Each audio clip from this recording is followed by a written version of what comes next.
All right, guys. There's no turning back now. The Odyssey has begun. Okay. First of all, it's only 8:30 here, so I'm still on North Carolina time, and I'm totally exhausted. I'm going to give you a rundown of yesterday. It was crazy. First of all, the day before, I had left and gone over to Charlotte to the Ramada Inn, which was close to the airport, which I could get a shuttle to the next morning. Okay, I get there. First of all, no key worked. Never did have a key to get in and out of the room. I talked to the people at the front desk when I checked in, and I said to them, I want to get a shuttle the next morning. What time do they run, and what do I have to do? You have to be down here at 6 o'clock if you want to get there by 7. Okay, not a problem. I said, yeah, big problem, because you guys know I do not get up early at all. Oh, my God, it's horrible for me. So I set my clock. But anyway, before that, I go in. No chair to sit in the room, which was okay. I crawled up on the bed, which was like 10 feet high. And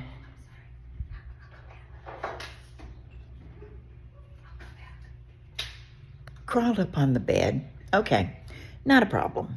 Get up the next morning, 4:45. 4:45 in the morning. Oh my God. And I was already tired from the week before.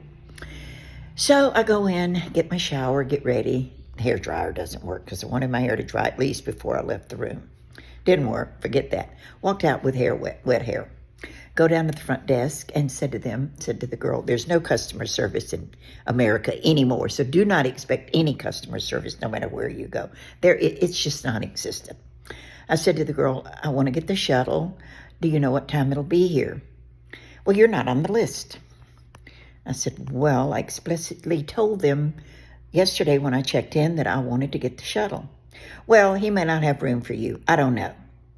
She said, here comes the shuttle now. Ask him if she yelled across the room, see if he's got room for you. The guy that drove the shuttle was very nice. He says, absolutely, I got room for you. He loaded my suitcases up. Off we go to the airport. Okay, he pulls me right up in front of American Airlines, which was great. Unloads my suitcases, which the two together probably was about 70 pounds. I said, okay, I can do this. 3 kids sitting there. They look at me and say, do you need a wheelchair? No, I got this. Of course I can do this. I do CrossFit. I'm strong. I can do this. So I get the 2 suitcases, lugging them in. One of them, a duffel bag, my Katina. She had rollers on her, so which was great. Okay, you go into the airport. What an ordeal. Everything is computerized. I had no idea what I was doing. Everybody was very nice and helped me. So I get to security, and I go through the checkout. Now, I wear a pair of tights, a T-shirt, and sandals, comfortable for flying. She puts me through security. You stand there with your feet spread apart in these little yellow things that's got feet on the floor. Put your hands over your head, and they take a picture of you front and back. Fine with me. I got nothing to hide. Went on through. The lady stops me, and she starts talking to me. Now, I'm not even thinking about her. I kind of was doing her like I do Brandy in CrossFit. I was miles away. I was already in Mexico. So she says to me, something's showing up in your crotch. And I'm like, what are you talking about? I have no pockets. She said, do you have any pockets? I said, no, I got no pockets. I got nothing. So she pointed up to the screen, and there was a red triangle in the front and the back. She said, something is showing up. And I'm like, lady, I got nothing on me. Nothing. So she says to me, do you want me to check you here, or do you want to go do it privately? I said, no, check me here. Now, I'd already had to take my shoes off. I'm standing there barefooted.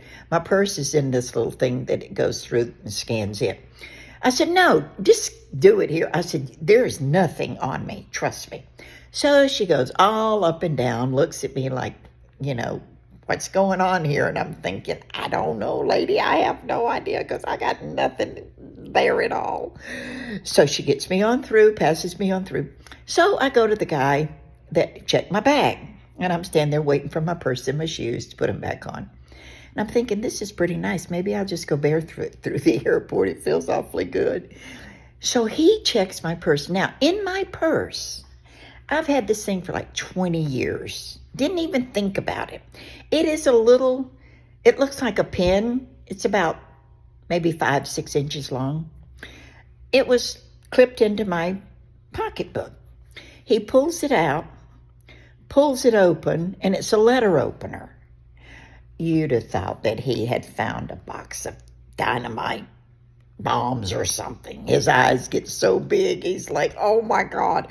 So he starts running all over the airport to find somebody and show him that this weapon that I'm trying to sneak into Mexico.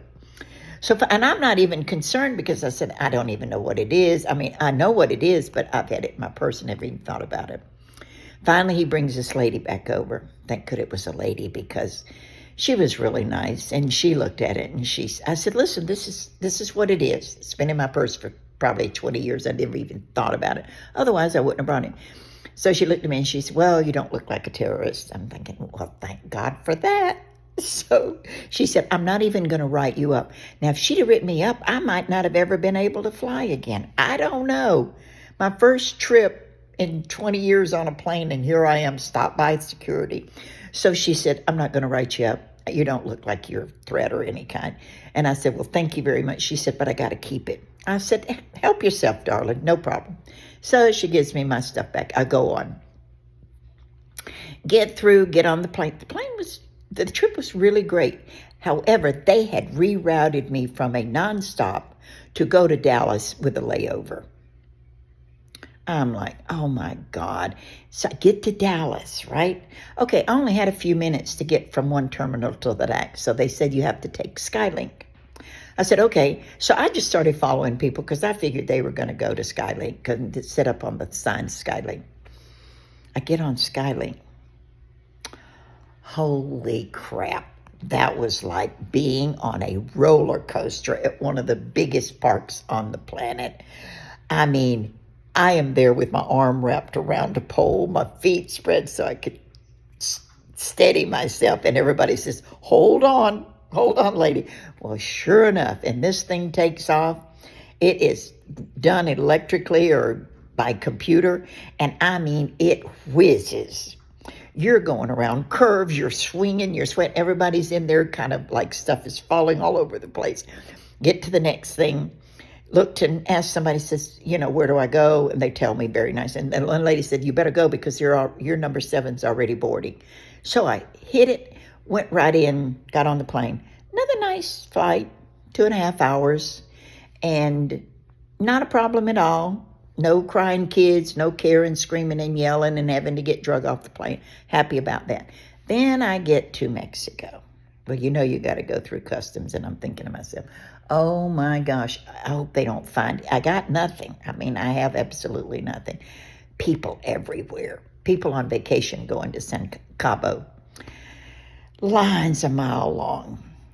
I go in, she stamps my passport. I don't even know how long she stamped it for, to be honest with you. Then I go on through another line. Okay, it's like a snake, back, round and back, and like round these things, just following people with tons of suitcases everywhere. Get through there.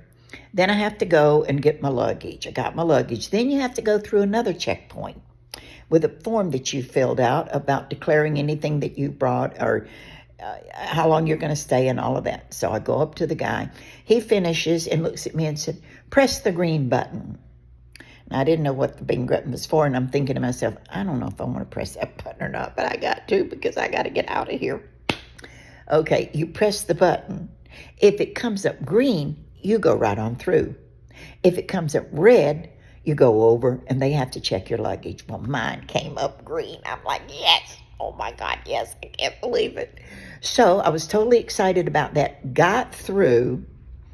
Had no idea where to go again. But once again, everybody was very nice.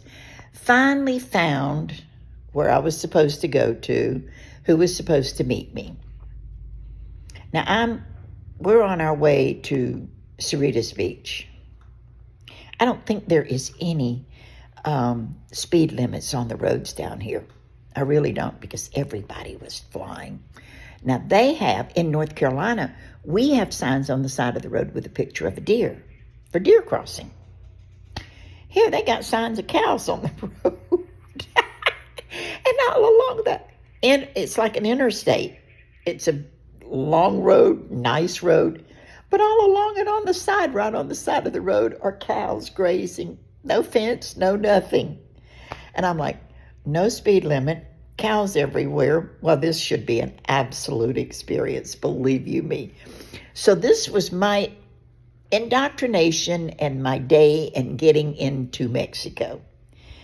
Now, what the rest of it's going to bring, I have no idea. But it will be an adventure. I can tell y'all that.